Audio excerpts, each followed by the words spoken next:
Amigos, ¿qué tal? Bienvenidos a esta nueva emisión de Diálogo de CGT en español. Un saludo cordial desde Beijing. Ya se ha inaugurado la cuarta sesión de la 14ª Asamblea Popular Nacional y la cuarta sesión del 14º Comité Nacional de la Conferencia Consultiva Política del Pueblo Chino. Estas reuniones celebradas anualmente y conocidas ampliamente como las dos sesiones son consideradas por los observadores internacionales como una ventana importante para conocer las políticas y el rumbo de desarrollo de la segunda mayor economía del mundo y una fuerza motriz indispensable para la economía mundial. Hoy en nuestro programa hablaremos con varios expertos latinoamericanos para conocer sus observaciones respecto a las dos sesiones de este año. En primer lugar, tenemos el gran placer de contar con la presencia en nuestro programa vía internet del señor Héctor Villagrán, profesor mérito de la Universidad de Lengua y Cultura de Beijing, quien desempeñó como ministro de Transporte y Obras Públicas del Ecuador y lleva largo tiempo viviendo y trabajando en China, así que es un gran conocedor de este país. Hola, señor Villagrán, ¿qué tal? Muchas gracias y para mí es un gran honor. Bueno, muchas gracias. Las dos sesiones de este año, 2026, marca el inicio del 15º Plan Quinquenal y con una agenda que incluye la revisión del proyecto del plan, el proyecto de Código de Medio Ambiente, así como el despliegue de tareas clave en áreas como la expansión de la demanda interna, la innovación científica y tecnológica y la transición verde. Entonces, ¿en qué agendas o alineamientos de política se concentra su interés? Para mí todos los elementos son fundamentales porque desde mi perspectiva de latinoamericano, bueno, también ya residiendo por 15 años en China, he tenido la oportunidad de discutir estos temas con mis estudiantes chinos que aprenden el idioma castellano y con mis estudiantes extranjeros en China que están aprendiendo sobre la civilización china contemporánea. Por ejemplo, les llama mucho la atención a los estudiantes extranjeros el conocimiento y el avance y la decisión de China de mantener una política de protección al ambiente, con el gran proyecto China 2030-2060, que llevará a China a constituirse en una nación que al inicio llega al tope de emisiones de CO2 y luego se convierte en carbono neutral. Ese tema es fundamental. Pero también para las naciones latinoamericanas es fundamental conocer el avance de China en su desarrollo tecnológico, porque hay mucha cooperación que puede haber entre las dos regiones. Acuérdese que nosotros hablamos de un futuro compartido, pero también ya la evidencia del ADN de nuestras poblaciones ancestrales habla de un pasado compartido. Entonces, con mucho entusiasmo, los latinoamericanos estamos viendo todos estos avances de China porque hay temas que obviamente no se pueden tomar exactamente como la civilización china los está desarrollando, sino que nosotros podemos observar y si son aplicables para la América Latina y el Caribe, hacer uso de ese conocimiento a través de la asistencia técnica, a través de los miles de estudiantes que China beca cada año y que tienen el conocimiento del avance de China. Entonces, todos los elementos son fundamentales y también ese énfasis que le pone China al desarrollo doméstico, al desarrollo interno, que es muy importante, concentrarse en la mejora de la situación de vida de cada uno de los habitantes de China. Todos los elementos son importantes. Hablando sobre el funcionamiento de la economía del mercado de China, se considera que dos factores son indispensables. Uno es un mercado eficaz y el otro es un gobierno activo y capaz. Entonces, en su opinión, ¿cómo se articulan y se refuerzan mutuamente estos dos elementos en la práctica del desarrollo chino? Pues este es un tema de gran interés también para muchos. ¿Cómo es el sistema de China? Bueno, tú eres un gran conocedor del pueblo y la civilización latinoamericana, obviamente de la civilización china. Y tú conoces que la mayoría de los latinoamericanos y caribeños cuando llegamos a China hacemos la pregunta, ¿cuál es el sistema? Y los compañeros contestan con mucha firmeza, alegría, que el sistema es una economía de mercado, pero le agregan de mercado socialista. Entonces le dicen, bueno, no hay alguna contradicción aquí. Ellos dicen, no hay contradicción, porque en la economía de mercado funciona lo que se denomina la mano invisible del mercado, dejar que el mercado progrese, prospere, que todas esas fuerzas internas del mercado funcionen, que desde la época de Adam Smith, en La riqueza de las naciones, el título del libro en inglés, Wealth of Nations, se decía que China tenía un mercado desarrollado. Estamos hablando de un libro que tiene más de 200 años, quizás más, casi 300, digamos. Y además, la mano visible del gobierno para entrar a enmendar las situaciones que el mercado no puede hacer. Y entonces yo creo que es una combinación extraordinaria porque permite a los amantes del mercado que esta ecuación funcione y también aquellos que aman que haya una supervisión estatal, que esta supervisión funcione. El equilibrio es fundamental, pero el equilibrio es parte de ese proceso filosófico que China también ha mostrado al mundo. Entonces, yo celebro la pregunta porque nos van a escuchar hispanohablantes. Y esta es una pregunta que a mí me hacen muchísimo y estoy seguro que a ti también te hacen muchísimo. ¿Cuál es el sistema de China? Esto me ha permitido explicarlo desde mi perspectiva latinoamericana. Obviamente hay muchos elementos que hay que considerar y cada elemento tiene su característica propia porque estamos hablando de un socialismo con características chinas, de un gobierno, de una gobernanza con características chinas. Hablando de la gobernanza del país asiático, recuerdo que hace poco tiempo usted había compartido sus reflexiones respecto al tema de derecho en China y usted subrayó en la ocasión los dos elementos fundamentales en la gobernanza social de China, el Estado de Derecho y el Estado de la Virtud. Entonces, ¿podría ampliarnos un poco sobre el tema? Muchas gracias por la pregunta. Yo soy abogado, ese es mi título académico. Y en la Universidad de Guayaquil, desde muy jóvenes, estudiamos el derecho romano. El derecho romano tiene como base fundamental el Estado de Derecho. Hoy China también, por disposición de sus autoridades, conminan al pueblo chino, a las autoridades, a los líderes, aprender y aplicar el Estado de Derecho. Eso es una convocatoria que ha hecho el gobierno de China a todos sus ciudadanos, aprender y respetar la ley. Pero también China tiene un antiguo conocimiento del derecho que viene desde la época de Confucio, quizás mucho antes, que es el estado de la virtud.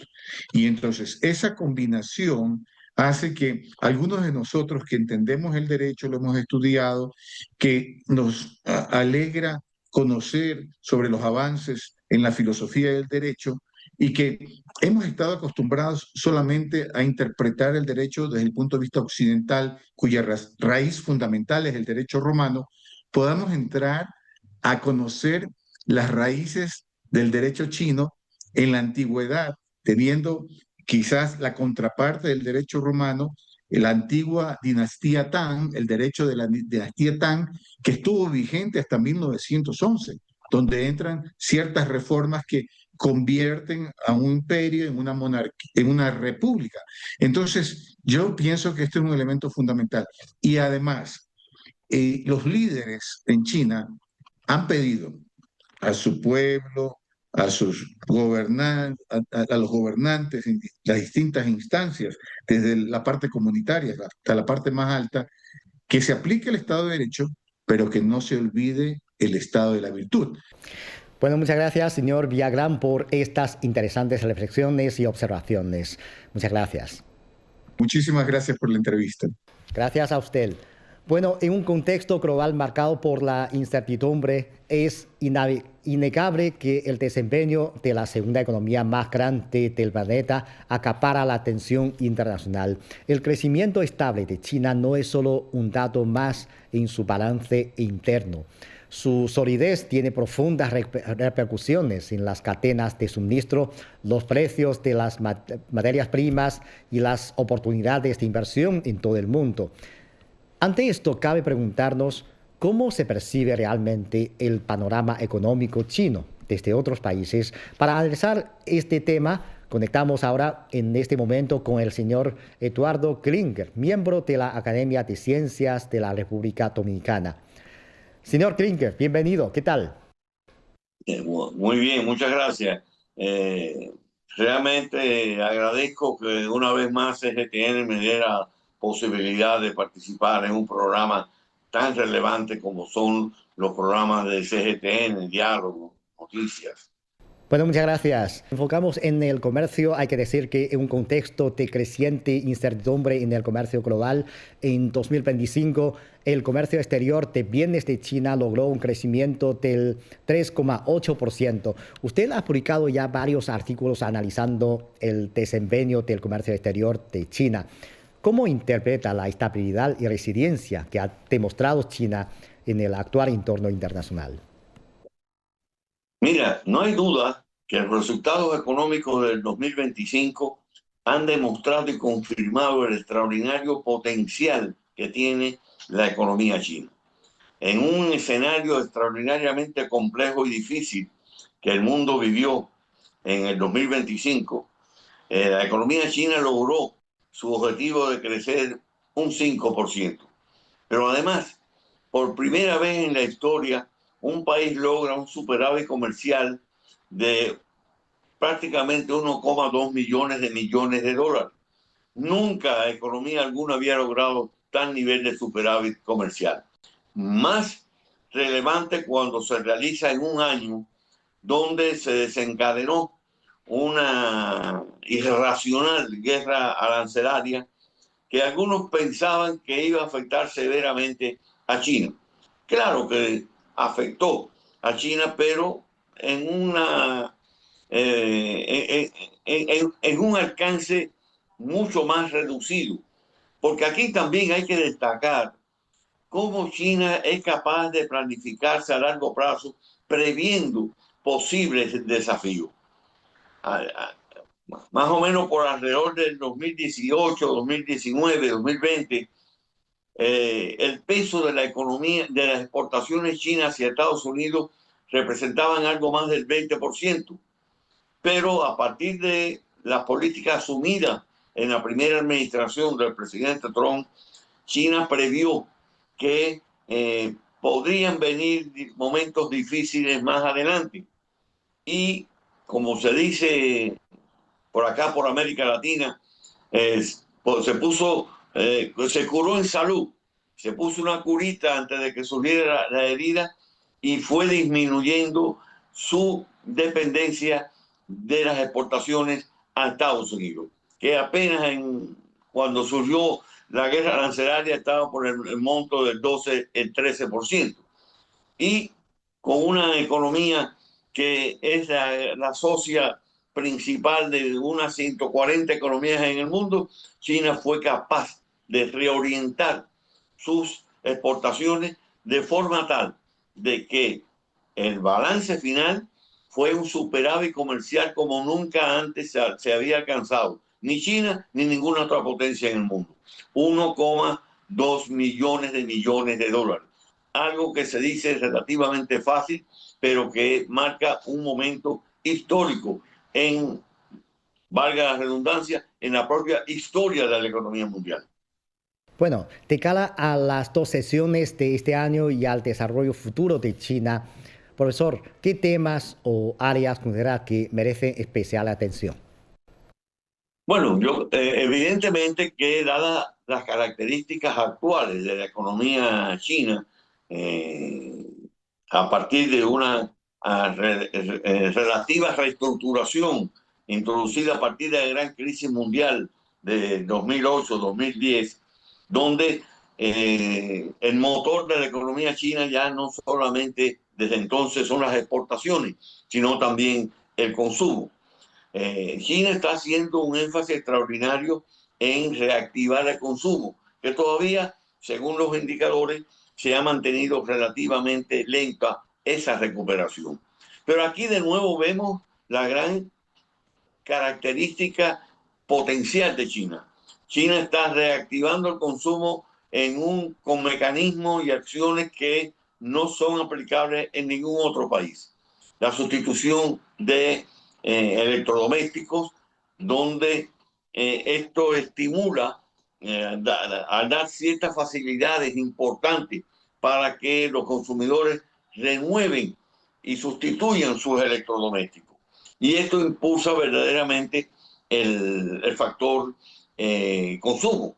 Pero también hay que atender otro aspecto importante de la sociedad china, el creciente peso de la población envejeciente. Una característica del pueblo chino que además, por una cultura milenaria, el envejeciente en la sociedad china es una persona privilegiada.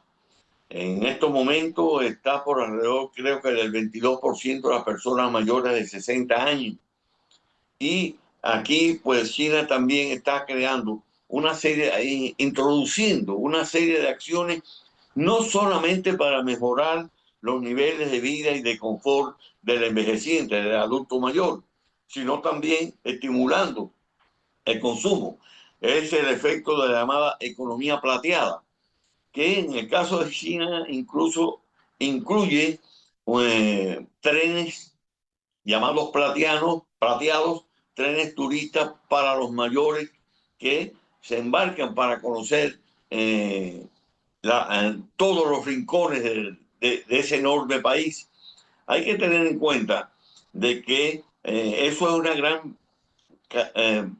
ventaja de la sociedad china. Tiene el más grande extensión de líneas de alta velocidad, unas 50.000, pero tiene otras 150.000 líneas ferroviarias, y esto permite una interconexión con todo el país y la introducción de estos trenes plateados para que los envejecientes puedan hacer turismo. Prácticamente acaba de concluir las festividades por el Año Nuevo Lunar 4724. Hemos empezado en el año del caballo de fuego. Y aquí podemos ver que durante las fiestas del año lunar se produjeron viajeros, en total fueron 9.500 millones, una cifra verdaderamente increíble, unas 8 veces la población total de China. Yo creo que indudablemente en estos momentos China tiene que seguir haciendo énfasis en estimular el consumo y también en incrementar el peso estructural de productos de alto valor con alto contenido tecnológico en el esquema global de la oferta al consumidor. Sabemos que China ha planteado el objetivo de lograr la modernización socialista para 2025 y el periodo del 15º Plan Quinquenal será clave para consolidar las bases y desplegar esfuerzos de manera integral. Entonces, ¿qué expectativas tiene para el desarrollo de China en el próximo quinquenio y qué papel cree que puede desempeñar el país en un mundo marcado por profundas transformaciones? Bueno, no he oído todavía la proyección oficial del gobierno para el crecimiento durante este año, pero me arriesgo a inferir que se va a reiterar un crecimiento en el entorno del 5%, que ha sido la política china en los últimos años. Y aunque se avisora un año todavía difícil, muy complejo, con grandes incertidumbres, con actores en el escenario internacional que son imprevisibles ellos mismos y con la adopción de decisiones igualmente imprevisibles.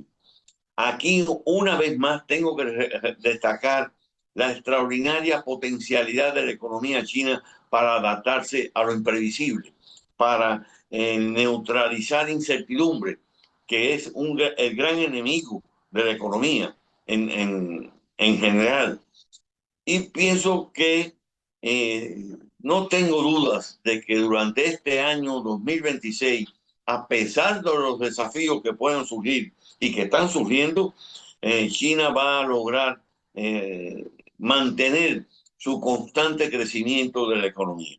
Hay algunos en el mundo que arbitrariamente dicen que China se ha desacelerado.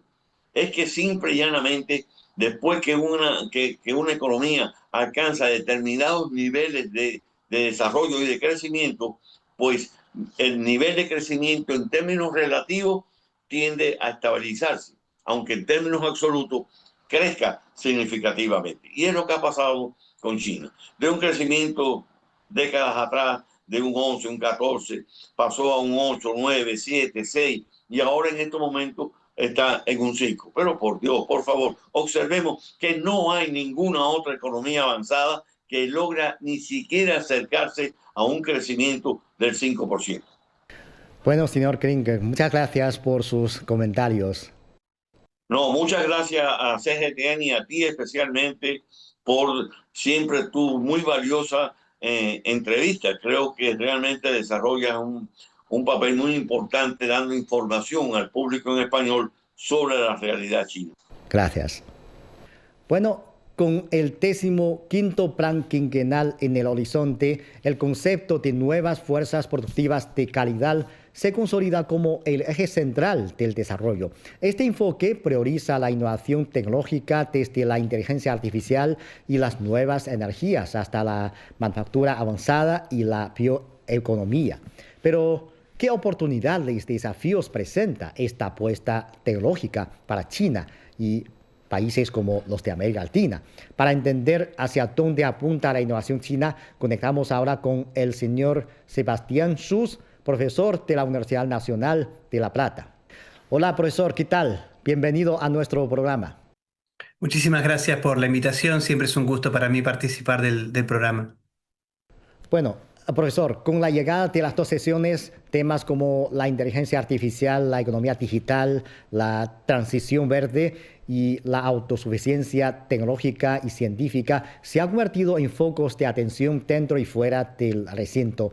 Entonces, ¿cómo valora usted el desarrollo de China en estos ámbitos clave? La innovación en sus múltiples dimensiones se ha convertido en un vector del nuevo concepto de desarrollo en los últimos años de China y principalmente bajo el liderazgo de Xi Jinping.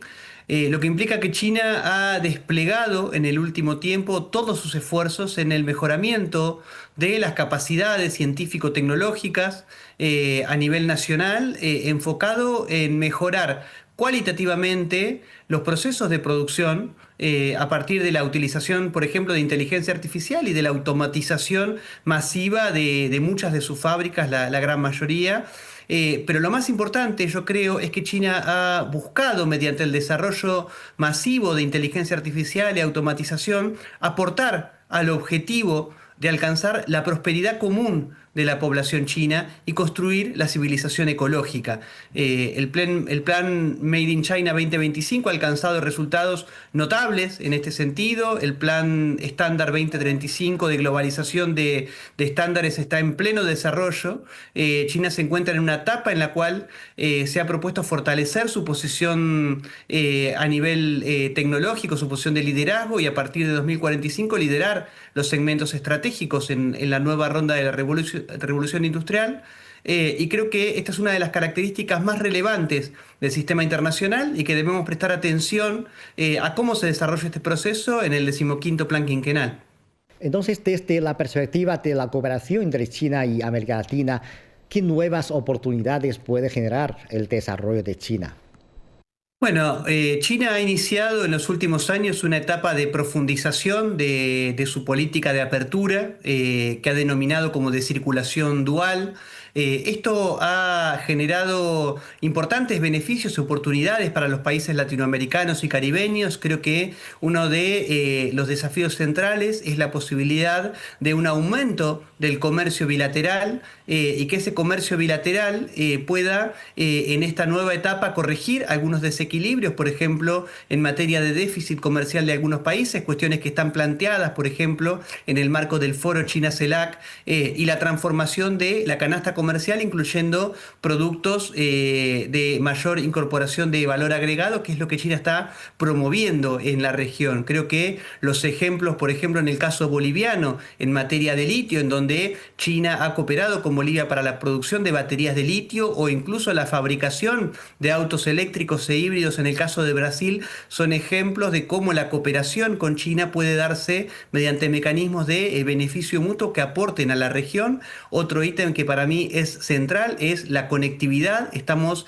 en un mundo cada vez más interconectado, y la inversión en infraestructura en materia de conectividad, por ejemplo, el desarrollo de puertos, aeropuertos, carreteras, vías ferroviarias, son centrales para cubrir el déficit de infraestructura que sufre la región latinoamericana y que impacta en sus políticas de desarrollo. Y si hablamos de inversiones en infraestructura, quiero destacar particularmente el caso de las energías renovables, que aportan no solo a robustecer las matrices energéticas de los países de la región, lo que contribuye a una mayor industrialización, sino a contribuir a que nuestros países desarrollen un proceso acelerado o mayor de transición ecológica, y que ese proceso no impacte negativamente en el desarrollo industrial y en la calidad de vida de las personas, sino todo lo contrario, que lo fortalezca. Creo que a su vez también entre las nuevas oportunidades me interesa mencionar la oportunidad que se abre a partir de la profundización del diálogo de civilizaciones, la cooperación cultural y pueblo a pueblo,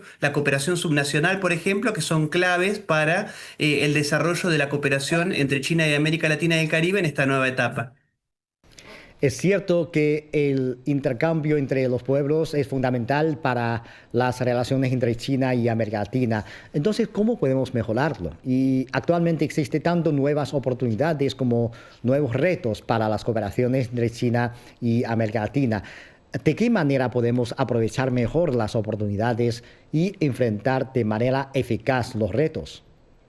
La estrategia de seguridad nacional publicada por los Estados Unidos, la estrategia de Donald Trump, publicada en noviembre de 2025, ha marcado un hito en la región, porque los Estados Unidos han vuelto a concebir a la región latinoamericana y caribeña como su esfera de influencia directa, y han definido como una estrategia el promover acciones tendientes a romper los crecientes lazos de cooperación de los países de la región, particularmente con China y en general con el sur global. Eso a su vez impacta en una fuerte estrategia de desprestigio mediático hacia cualquier tipo de cooperación que encaren los países con la República Popular China, y frente a eso creo que la región afronta un desafío particularmente relevante en esta transición hacia un mundo multipolar que atraviesa el orden internacional, y sobre todo la necesidad de los países latinoamericanos y caribeños de fortalecer sus vínculos con los países del sur global y particularmente con China,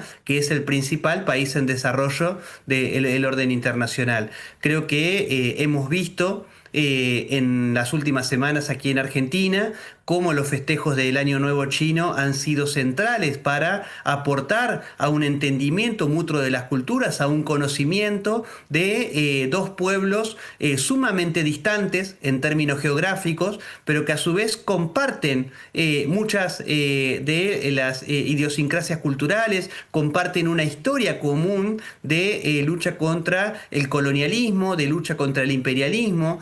Son pueblos muy hermanados en muchos sentidos. Hay una comunidad china muy grande en América Latina y el Caribe, particularmente en lo que conozco de la República Argentina, y creo que la cooperación que se viene realizando, por ejemplo, en el marco de la iniciativa de la Franja y la Ruta a la que Argentina ha adherido en 2022, en materia, por ejemplo, de cooperación universitaria, académica, en materia sanitaria, por ejemplo, en el marco de la pandemia, han contribuido a que gran parte de la población argentina entienda todavía más a la República Popular China y pueda ejercer lazos de cooperación mucho más fuertes y mucho más sólidos en el tiempo.